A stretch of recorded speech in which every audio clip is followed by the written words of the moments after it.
question est pertinente. Vous voulez savoir quel a été mon parcours depuis l'école primaire jusqu'à l'université, jusqu'à ce que je puisse à un moment donné diriger l'école normale supérieure. Je vais décrire brièvement ce parcours-là. J'ai commencé l'école primaire dans un village de Yamoussoukro jusqu'à classe de CE. Et ensuite, j'ai poursuivi mes études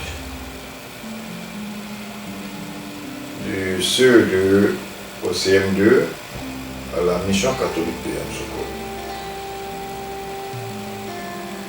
Après les examens de CEP d'entrée en 6e, j'ai été orienté au lycée moderne de Toumoudi, où j'ai fait mes études de la 6e en 3e. Après le BEPC, j'ai été orienté au lycée scientifique de Yamoussoukro. Du lycée scientifique de Yamoussoukro, après le bac, je me suis retrouvé à l'université Félix-Houphouët en physique-chimie. Et j'ai fait un parcours, je peux dire sans faute, à l'université Félix-Houphouët, où j'ai été toujours admis en première session, c'est-à-dire aux premiers examens qui sont présentés aux étudiants. Il faut souligner que à l'université, j'ai pu bénéficier de la bourse et aussi d'une chambre en cité universitaire. Ce passage de la première année de l'université jusqu'à maîtrise, en première session, a été motivé aussi par le fait qu'il fallait tout faire pour conserver ces deux acquis, à savoir la bourse et aussi la chambre en cité universitaire. Je vous dirais que tout le parcours que je viens de décrire de façon succincte et brève a été jalonné de difficultés.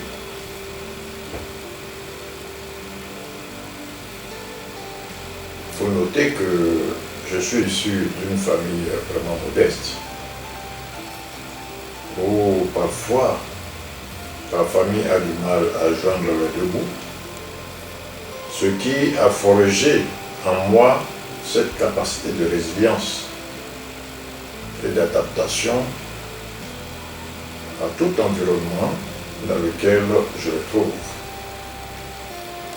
Et j'avais très tôt décidé de me consacrer aux études et réussir à les études. Parce que personnellement, je n'ai jamais cru aux méthodes qui consistent à donner facilement le passage aux gens sans passer par un travail effectif. Et surtout quand vous êtes issu d'une famille modeste, vous comprendrez aisément que c'est par son propre travail qu'on peut avancer. Et donc, c'est ce qui a été fait. Et je suis arrivé à l'université et j'ai réussi mes études en première session, de la première année jusqu'à la maîtrise.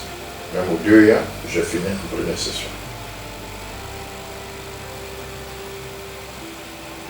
J'étais sur la liste des boursiers en maîtrise puisque les bourses étaient octroyées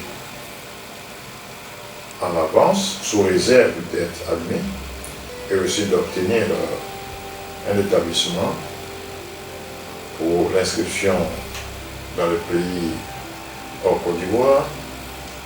Donc en ce qui me concerne, j'avais voulu faire des sciences du pétrole. Parce que j'avais flairé cela et qu'à un moment donné, la Côte d'Ivoire allait développer ce secteur.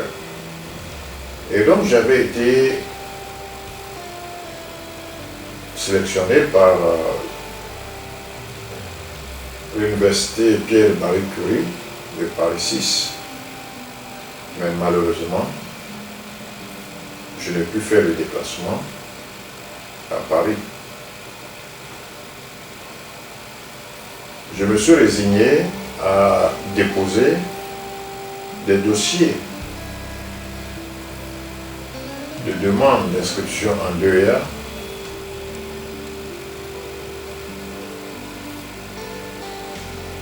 en mathématiques, en chimie et en physique. J'ai été sélectionné partout. J'avais même commencé le 2A de mécanique, puisque c'est par nous que ce 2A a été ouvert. J'avais commencé ce 2A, mais quand j'ai été sélectionné en chimie physique, j'ai dû faire une note au directeur de ce 2A pour dire que je voulais bien faire le 2A de chimie physique. Parce que c'est ce que j'avais voulu faire en Europe. Parce que j'étais vraiment intéressé par la chimie, et surtout la chimie physique. Donc avec l'accord du directeur,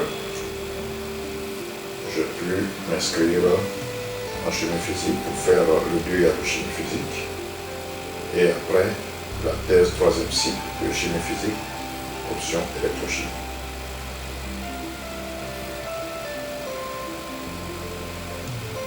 Après le 2A, j'ai été admis à faire une thèse 3e cycle que j'ai fini en 2001 et en même temps, j'ai été recruté dans la même année comme assistant.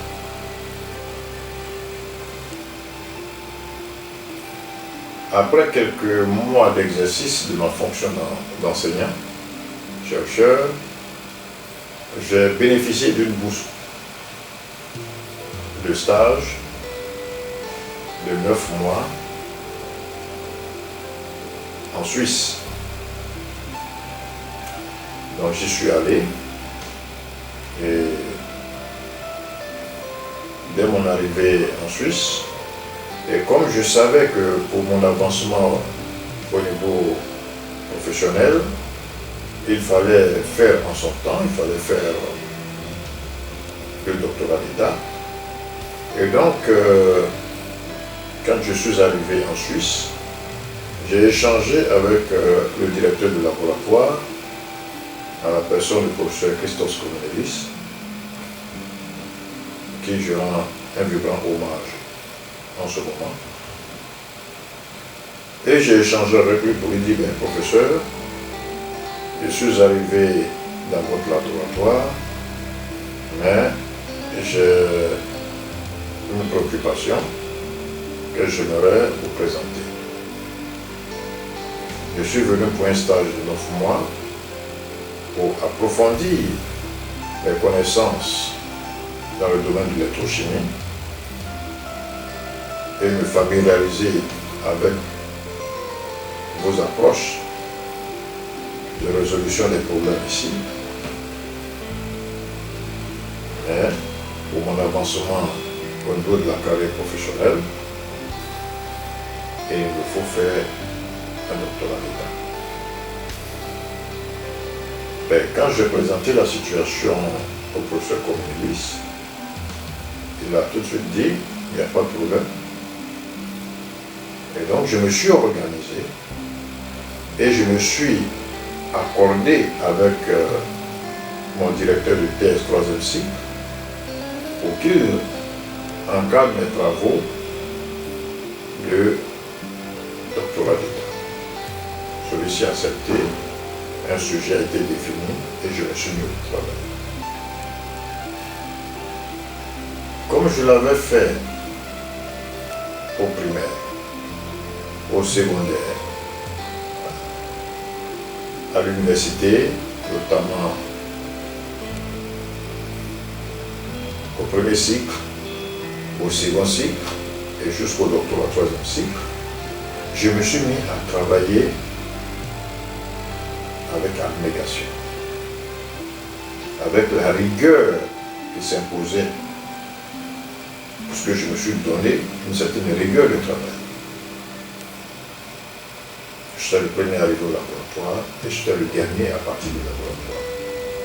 Parce que j'avais 9 mois, il fallait faire des travaux de recherche avancés pour que ça puisse être validé comme des travaux de doctorat d'État.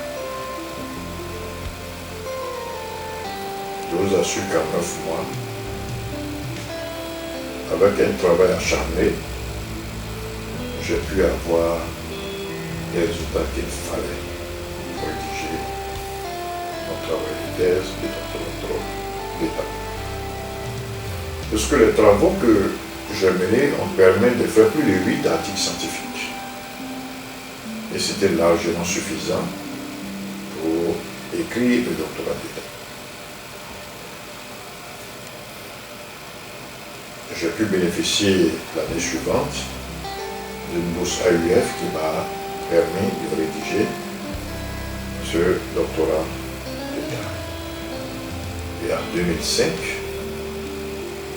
j'ai soutenu ma thèse de doctorat d'État. Donc en 2001, je finis le doctorat troisième cycle et en 2005, je finis le doctorat d'État. Entre-temps, en 2003, j'ai passé le concours du CAMES où je suis passé d'assistant à maître assistant. En 2007, j'ai aussi passé le concours du CAMES où je suis passé maître de conférence. Et en 2014, j'ai présenté le concours du CAMES où j'ai été admis à être professeur titulaire. C'est-à-dire j'ai été inscrit sur la liste d'aptitude aux fonctions du professeur titulaire en 2014.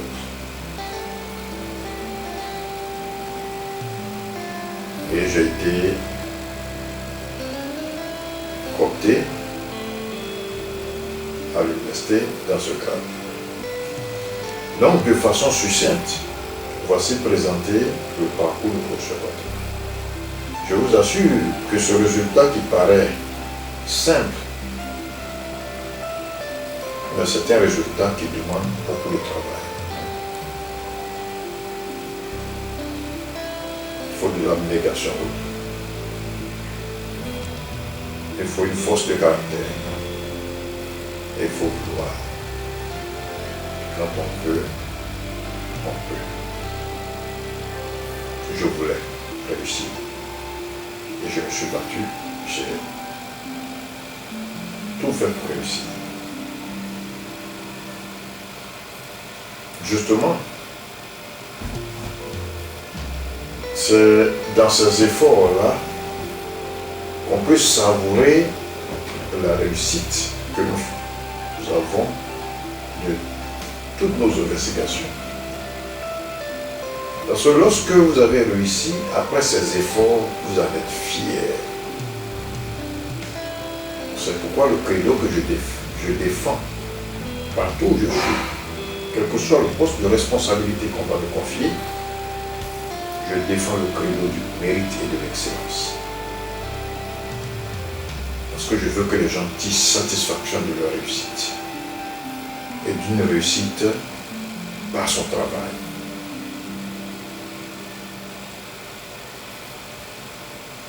C'est vrai que le monde est ce qu'il est. Les réalités sont ce qu'elles sont. Mais je crois en cela. C'est par un travail acharné que vous pouvez véritablement vous émanciper. C'est par un travail acharné que vous pouvez être fier de vous, des résultats que vous avez. Je pourrais vous dire que, simplement vous donner quelques exemples, vous voyez, quand j'étais en licence, il y avait plusieurs étudiants, mais les résultats qui sortent en première session, c'était environ 15 admis sur plus de 203 étudiants. Mais je vous assure que quel que soit le nombre d'admis, le nom de Ouattara Sine m'a figuré quelque part.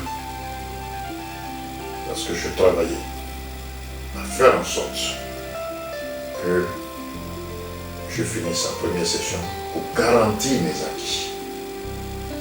Pendant notre cycle universitaire, je faisais mon programme d'études et pendant que j'étudiais du lundi au dimanche, je voyais des amis qui sortaient le week-end, qui étaient à la télévision, qui regardaient pendant ce temps. À côté d'eux, j'étais en salle d'études. Et je regardais la télévision lorsque eux partaient en deuxième session. Parce que je faisais le choix. Le choix de regarder la télévision, de m'amuser et d'aller à la deuxième session en ayant une probabilité pas certaine de réussite, parce que je trébuchais un peu pour rester, et de garantir mon passage avec une réussite en première session qui me permet de conserver mes acquis. Et j'ai fait le choix. Il fallait aussi être rangé. Il fallait avoir un idéal. Il fallait savoir où mettre les pieds. Et donc c'est le parcours. Jalonné de difficultés, mais qui ont toujours été des défis pour moi. Qui ont toujours été des défis pour moi. À travers cette petite présentation, j'aimerais encourager les étudiants d'aujourd'hui à redoubler d'ardeur, à travailler, à ne compter que sur eux, à ne compter que sur eux. Je ne peux que encourager les gens dans ce sens. J'encourage la réussite personnelle, la réussite par ses efforts, la réussite par le travail fait avec abnégation, parce qu'on en tire une grande satisfaction. En 2020, je fais réaliser ce tableau où nous avons l'Afrique à gauche, l'Afrique à droite, et entre les deux, nous avons un travailleur. Ça a été fait sur l'île de Gorée lorsque j'ai accompagné les étudiants qui ont réussi le concours des Olympiades de l'Université du Cameroun. Je vous parlerai de ça dans une autre vidéo. Et donc j'ai imaginé cela parce que c'est ce qui ressort de moi. Pour traduire ce que je veux exprimer. Je veux passer comme message à tout le monde. Donc pour traduire cela, j'ai demandé à ce qu'on me dessine ce tableau. Et j'ai demandé qu'on mette le travail conduit au développement. Le travail conduit au développement. Ici, vous avez une Afrique avec le sable marron, le sable du désert, qui traduit la pauvreté de l'Afrique, qui traduit les difficultés, qui traduit l'enfant issu d'une famille pauvre, qui signifie vraiment la misère. Donc ça traduit vraiment le continent pauvre. Mais si les enfants de ce continent, si l'enfant du pauvre se met à travailler avec abnégation, acharnement, et le fruit de son travail ne peut être que l'abondance. Donc l'Afrique avec abondance. Donc la couleur verte, la vertu, la prospérité, la joie. Donc cet enfant pauvre, par le travail, peut se retrouver dans de l'abondance et il peut tirer ses parents vers une bonne vie. Et c'est pourquoi, partout où je suis, j'inculque ces valeurs. J'inculque ces valeurs parce que c'est capital. Et j'encourage tout le monde à développer ces valeurs-là. Donc ça, c'est juste pour exprimer ce qui est en moi et que je peux conseiller aux uns ou aux autres.